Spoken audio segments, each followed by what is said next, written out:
2 दिवसापूर्वी मुख्यमंत्र्यांनी बुलडोजर फिरवा, पण इतक्या दिवस का फिरवला नाही हा महत्वाचा मुद्दा आहे। पुणे विद्यापीठ पुण्याचं लौकिक आहे आणि आज आमची जी बाहेर गावावरून बाहेर देशावरून मुले येणार आहेत तर ते काही शिकून जाणार आहेत का पब संस्कृती घेऊन जाणार आहे ही पालकांना चिंता आहे। पुण्यामध्ये मुलांना शिकायला पाठवायचं का नाही अशी परिस्थिती आज देशामध्ये आणि देशाच्या बाहेर जी मुलं शिकायला जातात त्यांना पडलेली आहे। सर, आज अधिवेशनाचा पहिलाच दिवस आहे आणि मागच्या काही दिवसांमध्ये पुण्यातलं ड्रग्स प्रकरण आहे किंवा मग शेतकऱ्यांच्या समस्या अशा अनेक गोष्टी पुढे येत आहेत।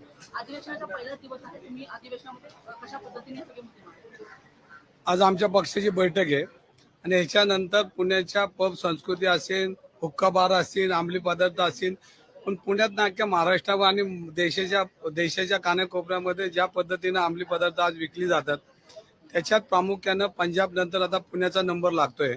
आज करोडो रुपयाचा अंमली पदार्थ पुण्यामध्ये सापडतोय आणि पोलीस खात्याचं लक्ष त्याच्याकडे जात नाही।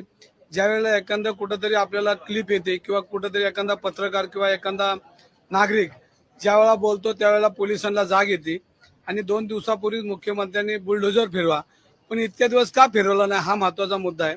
आज विधानसभेचं अधिवेशन विरोधक त्याच्यावर चर्चा करतील, त्याच्या अगोदर त्यांनी सांगितलं की बुलडोजर फिरवा, पण कुठेही अजून बुलडोजर फिरताना दिसले नाही। तात्पुरती मलमपट्टी म्हणून एखादा हॉटेलवर कारवाई केली, पण आज पुण्यामध्ये पब संस्कृती इतक्या प्रचंड प्रमाणामध्ये वाढलेली आहे तर गेल्या 2-3 महिन्यापूर्वी एका कारने 2 मुलांना उडवलं आणि अल्पवयीन मुलगा होता आणि त्याच्यामध्ये पहिलीच एफआयआर फाडताना 2 एफआयआर फाडल्या गेल्या आणि त्याच्यामुळे पहिल्या एफआयआर मध्ये तो मुलगा सुटला आणि दुसऱ्या एफआयआर मध्ये कोर्टाने ताब्यात घेतला।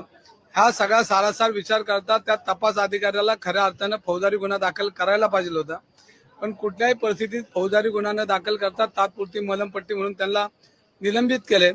या सगळ्या गोष्टीचा विचार करता पोलीस अत्यंत चुकीच्या पद्धतीने पोलीस कारभार चालू आहे। वरिष्ठ जरी त्याच्यावर ऍक्शन घेत असेल तरी खालची जे पोलीस वर्ग आहे आणि त्यांना ह्या सगळ्या गोष्टी माहिती आहे। पुणे शहरामध्ये माणिकशान गुटखा कुठं मिळतो, गर्द कुठं मिळते, अंमली पदार्थ कुठं मिळतात, चरस गांजा आपण ज्या काही व्यसनं आहेत ही सातत्यानं पोलीस खात्यातील लोकांना या सगळ्या गोष्टी माहिती असतात। तरी पण पुणे शहरामध्ये आज घराघरामध्ये घराच्या उंबऱ्यावर येऊन अंमली पदार्थ येऊन थांबलेला आहे आणि पुणेकर याच्यामध्ये चिंताग्रस्त आहेत। पुणे विद्येचं माहेरघर आहे। पुण्यामध्ये राष्ट्रीय नेते पुणे शहराने दिलेले आहेत, लोकमान्य टिळक असतील, क्रांतीज्योती सावित्रीबाई फुले असतील, महात्मा फुले असतील आणि छत्रपतींचं पुणे आणि असे सगळे राष्ट्रभक्त त्या पुण्यामध्ये निर्माण करणारं पुणे आणि अशा पुण्याला आज कलंक लागण्याचं काम या सगळ्या पब संस्कृतीमध्ये होतंय। आज पुण्यामध्ये लाखो विद्यार्थी पुणे शहरामध्ये अभ्यासासाठी येत आहेत, कारण पुणे विद्यापीठ पुण्याचं लौकिक आहे आणि आज आमची जी बाहेर गावावरून बाहेर देशावरून मुले येणार आहेत तर ते काही शिकून जाणार आहेत का पब संस्कृती घेऊन जाणार आहे ही पालकांना चिंता आहे। ह्याच्यापुढे पुण्यामध्ये मुलांना शिकायला पाठवायचं का नाही अशी परिस्थिती आज देशामध्ये आणि देशाच्या बाहेर जी मुलं शिकायला जातात त्यांना पडलेली आहे। तर ह्याच्यावर पोलिसांनी विचार करून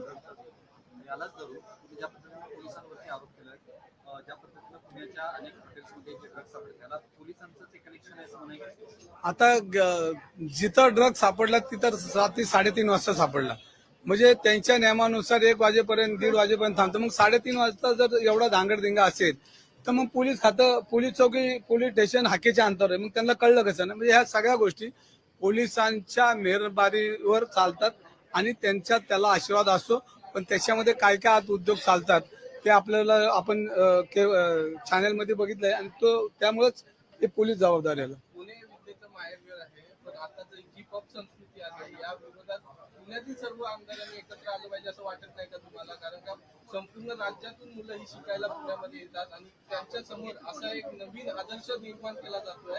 यासाठी प्रतिनिधित्व म्हणून आपण सर्व आमदारांनी एकत्र येऊन यासाठी सरकारला जाब विचारला पाहिजे असं वाटत नाही का? नुसतेच आमदारांना अख्खे पुणे शहर यामध्ये उतरलं पाहिजे। मी परवाच म्हणलो की अख्खे पुणेकरांनी रस्त्यावर उतरलं पाहिजे, कायदा हातात घेतला पाहिजे, कारण पोलीस कायद्यामध्ये कमी पडतात किंवा पोलिसांची सिस्टीम मध्ये काहीतरी चुका आढळतात। तर नुसतेच आमदार नाही, पुणेकरांनी रस्त्यावर उतरून हे सगळे पब बंद केले पाहिजे।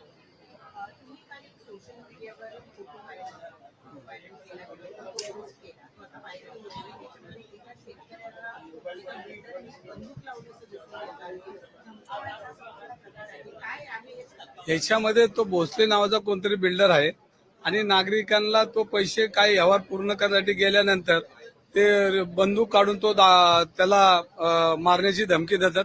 पण ती लोकही पोलीस स्टेशनमध्ये जाऊन आले तर पोलिसांनी त्यांची कुठली तक्रार दाखल करून घेतली नाही. त्यामुळे काल मी सोशल मीडियावरती टाकलेलं आहे आणि आता त्याच्याबद्दल मी पोलिसांना आज पत्र देणार आहे.